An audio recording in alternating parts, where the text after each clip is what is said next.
Start करते हैं और आज का मैटर में क्या है वो देख लेते हैं। आज का मैटर जो है वो है पासबुक की एंट्री है। अब ये पासबुक की एंट्री कहने का मतलब है कि हमारे व्यूअर ने एक कमेंट किया था कि सर पासबुक की एंट्री कैसे होती है, हमें समझाइएगा। तो उसी से रिलेटेड टॉपिक लिया गया है। कुछ लोगों के लिए पासबुक की एंट्री करना मतलब नॉर्मल सी बात है, ये जिसको नहीं आता तो ऐसे विचारों वालों के लिए ये वीडियो नहीं है। तो जरूरत है कि आप अगर ऐसे विचार वाले हो तो ना देखें, लेकिन अगर आप सीखना चाहते हो, दिल्ली में जॉब करना चाहते हो तो बिल्कुल स्वागत है, आप वीडियो को देखिए, सीखिए, समझिए। तो पासबुक को दिखाता हूँ आपको मैं। अब यहाँ पर हमारा पासबुक दिखता है हमें, और मुझे गायब होना पड़ेगा। ये एक पासबुक है, ये ओरिजिनल तो नहीं है, बस लाया गया है इसको डाउनलोड करके। यहाँ पे बहुत सारे ट्रांजेक्शन हम देखने को मिलता है, ये ऐसा वैसा बहुत कुछ, ऊपर से नीचे तक एंट्री है, ये हमें देखने को मिलता है। तो हम इसी के अनुसार अपना काम करना चालू करते हैं। अब हमें समझना होगा कि एक तरफ डेबिट है और एक तरफ क्रेडिट है। अगर आप बैंक के ट्रांजेक्शन को नहीं समझते कि डेबिट और क्रेडिट क्या होता है, तो हमने गूगल की हुई है। बैंक खाते से डेबिट होने का अर्थ है खाते से राशि काटी गई है, इसके विपरीत क्रेडिट होने का मतलब है कि राशि डाली गई है। तो इसका मतलब ये जो हम यहाँ पर देख रहे हैं, जो भी, कि ये डेबिट तरफ है तो पैसा काटा है या तो निकाला गया है, और इस तरफ पैसा जमा किया गया है, उसकी एंट्री है। इसके कंफर्मेशन के लिए हम ये वाला मैसेज भी आपको दिखा देते हैं कि अगर आपके अकाउंट से कोई पैसा कटता है, कोई भी अकाउंट से पैसा कटता है, तो ऐसा ही मैसेज आपको आता है कि एंडिंग ये नंबर बिन डेबिटेड कितना रुपए, ऐसा ये मैसेज आता है। तो आपको खुद समझ जाइए कि पैसा कटने की एंट्री आप होती है तो डेबिट लिखा होता आता है, और जमा होता है तो क्रेडिट लिखा हुआ आता है। तो आज हम इसी मैटर को समझने वाले हैं, इसको कट कर देते हैं और सीधा सीधा मैटर पर आएंगे और देखेंगे कि यहाँ पर जो जो ट्रांजेक्शन दिया हुआ है उससे रिलेटेड हम क्या क्या हमारे पास टॉपिक्स है। पहला हमें ये ट्रांजेक्शन दिख रहा है कि एटीएम, और ग्रेटर कुछ लिखा हुआ है, कैलाश ऐसा कुछ लिखा हुआ है, ये नंबर दिया है, ये लिखा है। इसका मतलब क्या है? इसका मतलब है कि अगर ये इस तरफ एंट्री हुई है, इसका मतलब है कि ये विड्रॉल किया गया है कौन से, इस नंबर एटीएम से ये इंस्टॉल किया गया, क्योंकि आप देखो हर बार एटीएम का अलग अलग नंबर आ रहा है, और ये आ रहा है, नाम आ रहा है। तो ये पैसा निकाला गया है, उसकी एंट्री यहाँ पे बताई जा रही है। तो अब इसको कैसे हम सोल्यूशन निकालेंगे, तो पहले हम टेली में आते हैं और देखते हैं हमारे पास क्या क्या सेटअप है। मैं एक बार डे बुक में देखना चाहूंगा। यहाँ पे काउंटर एंट्री देखने को मिलती है। और कोई एंट्री है हमारे पास है क्या? और कोई और एंट्री नहीं है हमारे पास, सिर्फ काउंटर एंट्री है। तो काउंटर एंट्री क्यों कही है देख लेते हैं। देखो, पैसा निकालने की अलग बात है, पैसा जब जमा करना जरूरी है। तो पहले हम ये देखना चाहते हैं कि टेली में अगर एंट्री होती है पैसा डिपॉजिट करने की तो कैसे होती है। तो अकाउंट में हमें बैंक लेना है, यानी अगर काउंटर रूल का अगर ढंग से आप एंट्री कर रहे हो तो इसको याद रखिएगा। अकाउंट के सामने जो भी लेजर हो, चाहे आपका बैंक हो, कैश हो, वो रिसीवर होता है, और पर्टिकुलर के नीचे जो होता है वो गिवर होता है। तो रिसीवर कौन है? हमारा बैंक। अगर बैंक में जमा कर रहे हो तो बैंक रिसीवर है, कैश। और गिवर कौन है? तो कैश अकाउंट गिवर है। कितना जमा कर रहे हो? तो 1,50,000 जमा कर रहे हैं, ये रहा इंटर। अब इंटर करने के बाद जैसे इंटर करोगे तो यहाँ पर लिखा होता है कि लिखा होता नहीं, लिखना पड़ेगा कि कौन सा एंट्री, कौन सा अमाउंट, कितना कितना था। 2,000, 1,000 के नोट बंद हो गए हैं, तो जो नोट निकला था उतना हमने लिख दिया, और ऐसा लिखने के बाद इसकी एंट्री हम करते हैं। ऐसा करने के बाद पैसा डिपॉजिट हो जाता है, और यस, इसका रिजल्ट हमें देखने को मिलता है कहाँ पर? ये यहाँ पर, ये यहाँ पर इसका रिजल्ट हमें देखने को मिल रहा है। तो मेटल ले लेते हैं, ये पैसा आ चुका है। अब आगे देख लेते हैं आगे हमें क्या कार्रवाई करनी है। तो आगे हम एटीएम की ओर आते हैं, और हमें देखने को मिलता है कि पहला विड्रॉ किया गया है 400 रुपये, तो हम भी एटीएम से विड्रॉ कर लेते हैं। टेली में कैसे एंट्री होगी इसकी? हम वाउचर में जाएंगे। अब विड्रॉल हुआ है तो इसका मतलब है कि कैश अकाउंट रिसीवर होगा और आपका बैंक अकाउंट गिवर होगा, यानी कैश, कैश को पैसा मिल रहा है। तो हमारे पास कैश कितना है? 2,50,000 रुपये, सॉरी 3,50,000 रुपये को मैं यहाँ भी दिखा देता हूँ, यहाँ भी दिख रहा है आपका, ये रहा। और बैंक में इतना है। तो पैसा निकालते हैं और देखते हैं क्या का मैटर है। तो यहाँ पर हम लेंगे कैश, और हमारा गिवर अकाउंट होगा एक्सिस बैंक। कितना रुपए निकाला है? तो 50 रुपये, नहीं, 400 रुपये निकाला है, तो 400 रुपये लिखते हैं और एंटर करते हैं। अब पूछ रहा है चेक से निकाला है, तो चेक से हम नहीं निकाले हैं, या तो मोर एक्टिव में क्लिक करेंगे। यहाँ पर लिखा आएगा एटीएम से निकाले, तो एटीएम से हम लिखेंगे। अब यहाँ पर हम क्या करेंगे, ये जो एटीएम का जो नंबर है वो नंबर हम यहाँ पे डाल देंगे, और एड्रेस भी हम यहाँ पर लिख देंगे। जो भी उसका नंबर था वो डाल दीजिए, और जो भी लिखा था वो आप डाल सकते हो, जैसा आप लिखना चाहो, ये मैटर हो जाएगा। ये हमारा एंट्री हो गया। अब ये पैसा हमने निकाल लिया। रिपोर्ट क्या कहता है? हमारा रिपोर्ट बैलेंस शीट में दिखाता है, और ये है कि इससे 400 रुपये निकाला, और देखिए यहाँ पे 400 रुपये आ गए। नेक्स्ट ट्रांजेक्शन क्या चीज़ कहता है कि पीओएस है, तो इस पीओएस का मतलब क्या है वो भी हमने सर्च करके रखी हुई है। पॉइंट ऑफ सेल्स, मतलब ऐसा टेक्निक या कोई डिवाइस के माध्यम से कस्टमर ने पेमेंट किया है मर्चेंट को, चाहे debit credit card, prepaid card या फिर क्यूआर कार्ड, क्यूआर स्कैन करके अगर किसी कस्टमर को कोई पेमेंट हम करते हैं तो पीओएस यानी पॉइंट ऑफ सेल्स कहलाता है। तो ये जो बिल हम देख रहे हैं, इस बिल में ये जिसका भी अकाउंट है उसने कुछ दिल्ली मेट्रो रेल में कुछ टिकट विकेट बुकिंग किया होगा तो पेमेंट किया है। तो मैटर ले लेते हैं हम लोग, जो मैटर है पीओएस करने का। अब क्या चीज मैटर है, तो अब इसके एंट्री कैसे करेंगे, तो वाउचर में जाते हैं हम लोग, और पेमेंट हुआ है तो पेमेंट का बटन दबाएंगे। एक्सिस बैंक से हुआ तो एक्सिस बैंक से। अब सवाल है कि लेजर क्या बनाएंगे, पेमेंट क्या हुआ पीयूएस का, तो डायरेक्ट हमने पीयूएस का लेजर ही बना दिया है। और आप चाहो तो पीयूएस, ये जो लिखा है ना, मेट्रो रेल, जो भी लिखा है वो आप लिख सकते हो, आपके आपकी मर्जी है, लेकिन मैंने बस पीयूएस दे दिया और इनडायरेक्ट एक्सपेंस दिया क्योंकि हमारा खर्चा है।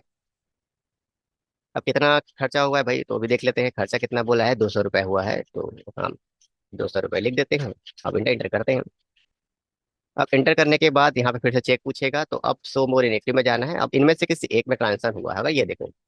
तो अगर सामने वाले ने कार्ड से दिया है तो कार्ड लिख दो, फिर कार्ड का नंबर डाल दो, क्योंकि ये जो मैटर है आपका ये क्लियर बता रहा है कि अगर डेबिट क्रेडिट कार्ड का यूज किया गया है, क्यूआर स्कैन किया गया है, तो हमें यहाँ पर ये चीज लेनी होगी। तो कार्ड से है तो कार्ड नंबर यहाँ पे डाल दीजिएगा, जितना नंबर का कार्ड दीजिए आपका कार्ड हो वो डाल दीजिएगा।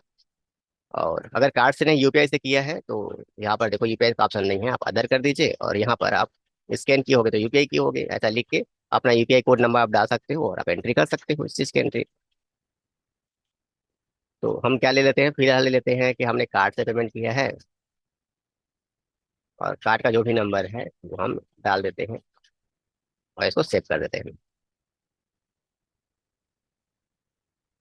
फिर से एटीएम से निकाला गया है 300 रुपये, फिर से पीयूएस किया गया है, फिर से एटीएम से निकाला गया, पीयूएस किया गया है।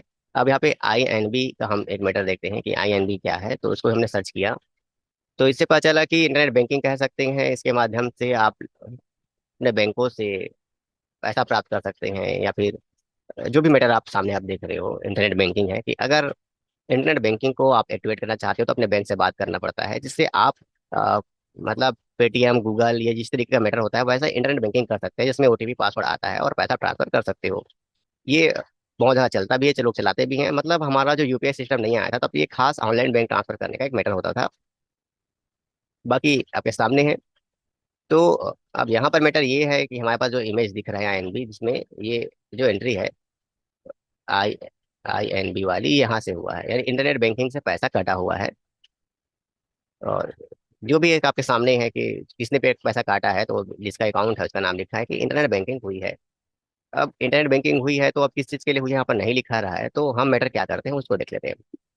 पेमेंट किया गया है, एक्सिस बैंक लिखाया जाएगा, और नीचे जो दिया है वही लिख लें, INB, इनडायरेक्ट एक्सपेंस, क्योंकि हमने खर्चा किया है इस चीज़ को। और कितना खर्चा किया है वो हम लिख देते हैं, 2,800 रुपये। तो 2,800 रुपये हम भी लिख देते हैं और एंट्री सेव कर देते हैं। अभी INB हुआ है तो ये ई फंड वी फंड ट्रांसफर किया होगा सामने वाले व्यक्ति को, यानी इंटरनेट बैंकिंग की होगी तो ई फंड यहाँ पे ले लेना होगा। और फिर जो व्यक्ति होगा, जो भी जिसको हमने पेमेंट किया है, उसका अकाउंट नंबर, उसका एफसी कोड, बैंक नंबर, उसका ट्रांजेक्शन आईडी नंबर, ये हमें डालना होता है। तो फिलहाल मैं कुछ मैटर लिख देता हूँ, जो आपको अच्छा लगे तो ठीक है। एफसी कोड अब उसका जो भी होगा तो हम डाल देंगे। हमें एरर तो आएगा ही आएगा क्योंकि हम दे नहीं रहे हैं यहाँ पे। और जो भी ट्रांजेक्शन हुआ है उसको हम ले लेते हैं, और उसका बैंक का नाम क्या है, एक्स SBI दे देते हैं, चलो। और जो भी ट्रांजेक्शन हुआ होगा, जब भी आप यूपीआई कुछ भी करते हो तो कोई ना कोई ट्रांजेक्शन आईडी आता है, तो वैसे हम डाल देते हैं यहाँ पर जो भी आया है, और ऐसा हम पेमेंट कर देते हैं। ये वाला मैटर, क्योंकि हमारे पासबुक में भी इसका जिक्र नहीं है, अब बस हम एंट्री कर रहे हैं इस अमाउंट को कटाने के लिए। फिर से एटीएम से निकला है, फिर से एटीएम से निकला है, और देख लेते हैं और क्या मैटर है। एटीएम से निकला है, फिर पीयूएस हुआ है, कैश डिपॉजिट हुआ है, तो कैश डिपॉजिट की एंट्री हमने अभी हाल ही में कर दी है। चाहो तो हम फिर से कर दे, पीयूएस जितना ही पीयूएस यहाँ पर देखने को मिलेगा उसका एंट्री अभी हमने जो किया ना, ये वाला ऊपर वाला, उसी तरीके से होगा। और एटीएम से निकाला गया वो एंट्री, वो जो भी हमने कर दिया है। अब हमारे पास नया क्या है, कैश डिपॉजिट की एंट्री है। तो मान लो 5,000 का है, चलो मैं 5,000 फिर से कर देता हूँ, थोड़ा सा कंफ्यूजन क्रिएट हो रहा होगा आप लोग के लिए। तो इसके लिए काउंटर बटन दबाना है, सेलेक्ट करना है एक्सिस बैंक, नीचे लिखना है कैश, कितना अमाउंट है, 5,000 अमाउंट है, एंटर कर दें, एंटर कर दें। जैसे एंटर करोगे कैश पूछेगा, 5,000 कौन सा नोट कितना था, 10,000 का देखते हैं, ये 5,000 हो गया। अब इसे हम सेव कर देते हैं। ये एंट्री हो गई। अब आगे क्या देखते हैं हम लोग यहाँ पे कि यहाँ पे कुछ है, इंटरनेट ब्रांच फीस लिया गया है, काटा गया है बैंक के द्वारा, चार्जेस काटा गया है। तो हम भी लिख लेते हैं इंटर कुछ ब्रांच BRCH फी है। तो हम भी लिख देते हैं जो भी चार्जेस लिया है, XYZ जो भी है, पेमेंट हुआ है यानी कटा है पैसा, एक्सिस बैंक से कटा है, ये लेजर क्रिएट कर लेते हैं। ऐसे इंटर लिखा है BACH, जो भी रहे वो आप देकर इंटर ये लेना ही पड़ेगा, एक्सपेंस है हमारा। और कितना कटा है भाई, तो देखते हैं 10 रुपये कटा है। तो हम 10 रुपये दे देते हैं इसको। 10 रुपये की एंट्री है, ये 10 रुपये दे देते हैं। और ये मैटर हो गया। अब इसको अदर तरीके से काटा गया है तो अदर तरीके से ले लेते हैं, जो भी नंबर है वो नंबर हम डाल देते हैं, अगर हमारे पास आए तो कटिंग का नंबर है। और इस तरीके से आगे बढ़ते हैं। और मैटर क्या देखते हैं हम लोग आगे, क्या है, सर्विस चार्ज लिया गया है। सर्विस चार्ज जैसे कि ये बिच है और क्या NEFT हुआ है, यानी किसी को अकाउंट ट्रांसफर किया गया है सामने वाले व्यक्ति को, तो उसको भी हम ले लेते हैं। NEFT कैसे करते हैं यहाँ पे, पेमेंट बैंक से है और किसको किया गया है, तो यहाँ पर कोई नाम है, जो भी गोपाल लिखा है, किशोर गोपाल जो भी नाम से है, ये 5-5 हजार का। हाँ, पेमेंट नहीं किया है जी, यहाँ पे हमारे अकाउंट में आया है, NEFT हुआ है यानी पैसा हमें मिला हुआ है, तो हम रिसिप्ट की एंट्री करेंगे। तो चलिए मैटर ले लेते हैं, इसको भी शुरुआत कर लेते हैं कैसे एंट्री करेंगे। तो ये एक्सेस का बटन दबेगा, रिसीवर तो यही होगा, अब किसी से पैसा प्राप्त करना है तो हम भी रिया से ले लेते हैं। उसमें 1,000 लिखा है लेकिन हम 5,000 ले लेते हैं, वैसे माइनस में होना चाहिए यहाँ चीज। ऐसा करके हम एंट्री कर लेते हैं, ये गलत एंट्री है लेकिन पैसा मिल रहा है तो एंट्री करना है हमें, तो इसको इसके ले रहे हैं। अब ई फंड ट्रांसफर है तो ई फंड ट्रांसफर करके अपना अकाउंट नंबर आप डाल सकते हो, एंट्री कर सकते हो आप लोग मैटर को।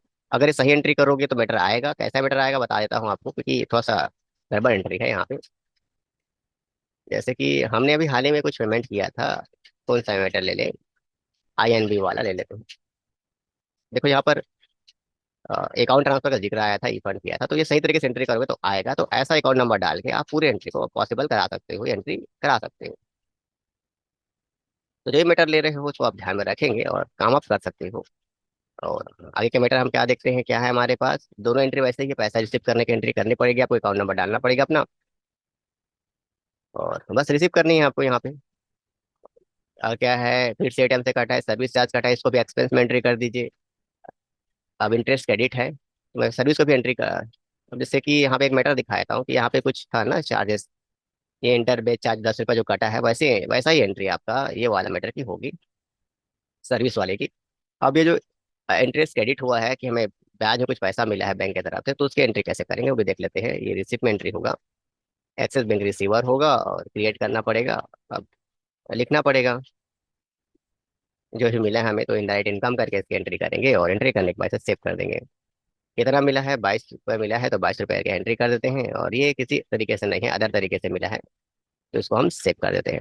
हमारा काम कंप्लीट। नेक्स्ट टॉपिक क्या हम देखते हैं यहाँ पर कि और भी कुछ है, कुछ नहीं है यहाँ पे। फिर डिपॉजिट फिर से किया गया है, ये इस दूसरे व्यक्ति के द्वारा डिपॉजिट किया गया है 5,000 रुपये। तो उसको भी हम देख लेते हैं कैसे एंट्री करेंगे, किसी से पैसा लेना पड़ेगा बस हम लोग यहाँ पर। तो चलो देख लेते हैं, किसी दूसरे व्यक्ति के द्वारा डिपॉजिट किया है, तो रिसिप्ट है एक्सिस बैंक, और देने वाला जो भी है रिया है, जितना दिया है मान लीजिए 5,000 दिया है, ये हो गया। हम एंटर कर देते हैं। यहाँ पे ऑन अकाउंट ले लेते हैं 5,000 रुपये, क्योंकि हम सही एंट्री नहीं कर रहे हैं ये। अब डिपॉजिट जिससे भी हुआ है, जैसा भी हुआ, चेक से, ई फंड से, जो भी से आप ले सकते हो, सामने वाले ने मान लीजिए चेक पेमेंट किया है, चेक डिपॉजिट किया है, जो भी मैटर किया है आपको यहाँ आपको देखना पड़ेगा यहाँ पर कि सामने डिपॉजिट किस प्रकार किया है। तो डिपॉजिट बस लिखा है, चेक से किया है, क्या से किया है, नहीं दिखा रहा है। तो अगर कैश भी किया है तो कोई दिक्कत नहीं है, हम अदर तरीका ले लेते हैं बस। अदर ले लो और बस एंट्री कर दो, कौन से बैंक से आया है तो स्पेसिफाई कर दो उस बैंक का नाम, और व्यक्ति का नाम तो लिखा हुआ था, तो कुछ नंबर है तो अकाउंट नंबर डाल सकते हो जैसा भी आप चाहो। और अगर चेक है तो चेक नंबर डालना पड़ेगा, उसका चेक नंबर क्या है, उससे पैसा आया है, ऐसा एंट्री करके आपको एंट्री करनी पड़ेगी, और ये रिसिप्ट की एंट्री हो जाएगी। तो इस प्रकार हमारे पास जो पेज दिख रहा था उसके अनुसार हमने अपनी एंट्री कर दी है। और मैंने कुछ शॉर्टकट तरीके से यूज़ किया है, डिटेलिंग नहीं ली है, सिंपल सिंपल तरीके से एंट्री कर दी है। अब जब इसको आप एंट्री करोगे, जिसका ये सवाल है उसको कुछ और भी दिक्कत आएगी। जब दिक्कत आएगी तो आप नया सवाल करेंगे, तो उस पर्टिकुलर उसी टॉपिक पर हम डिटेल पर चर्चा करेंगे। अब लास्ट में एक टॉपिक हमें कहना जरूरी होगा कि बात होती है सही और गलत की। जब भी हम मैटर लेते हैं कि क्या चीज़ सही है, क्या चीज़ गलत है, क्या मैटर है, तो देखो, कोई चीज़ सही या गलत सिर्फ इस बात से तय होता है कि जो ऑब्जेक्टिव होना चाहिए वो हो रहा है कि नहीं। अगर पैसा निकालने की एंट्री है, पैसा निकल रहा है, तो आपकी सही एंट्री है। आपका जो एंट्री है वो इफेक्ट एली में दिख रहा है, तो आप सही एंट्री कर रहे हो। जो सामने वाले को जैसा रिपोर्ट चाहिए वैसा आप रिपोर्ट सामने वाले को दे रहे हो और सही तरीके से दे रहे हो, तो वो सही एंट्री होती है। गलतियां किसी से भी हो सकती है, कुछ भी हो सकता है। हम लोग यहाँ पे बैठते हैं, कुछ हमसे भूल हो जाती है एंट्री करने के दौरान, लेकिन इंपॉर्टेंट ये है कि उस गलती को एक्सेप्ट करना जरूरी है। तो अगर आप वीडियो देखते रहो और कुछ लगे कि हाँ यहाँ पर कुछ मिस्टेक है, तो बिल्कुल हमें कमेंट में पॉइंट करेंगे, और उस एरर को हम आने वाले नेक्स्ट वीडियो में फिर से सॉल्व करने की कोशिश करेंगे कि वो हुआ क्यों था, या हमने उसको जानबूझ से किया था। ये सब चीज मायने रखता है कि आप जो देखते हैं उसमें क्या चीज है। कभी कहीं हम जानबूझ से करना पड़ता है कि गलती नहीं करेंगे तो पता तो चले ये गलती का हमने ये आंसर दिया है। तो ऐसा हम वीडियो बनाते हैं। और इसका एक और फाइनल रिजल्ट देख लेते हैं हम लोग। डिस्प्ले मोड रिपोर्ट में जाते हैं, अकाउंट बुक में जाते हैं, लेजर में ले लेते हैं, बैंक ले लेते हैं। तो जितने भी ट्रांजेक्शन हमें यहाँ हमने किए हैं वो हम यहाँ पर देखने को मिलेंगे। अब सवाल ये है कि बैंक का जो डेबिट क्रेडिट था वो अलग तरीके से काम करता है, यहाँ पे डेबिट क्रेडिट है अलग तरीके से काम करता है। यहाँ पे डेबिट का मतलब है जमा और क्रेडिट का मतलब निकला।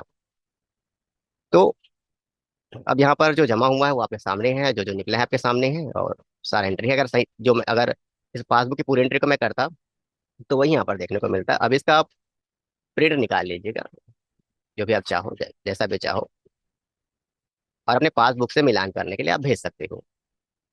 यहाँ पे एक्सिस एक्सिस बैंक है और ये मैटर है, और जैसा डेबिट क्रेडिट हुआ है आपके सामने आ गया है। अब इसको पासबुक से मिलान कर सकते हो कि जो बैलेंस है वो बैलेंस दिखना चाहिए।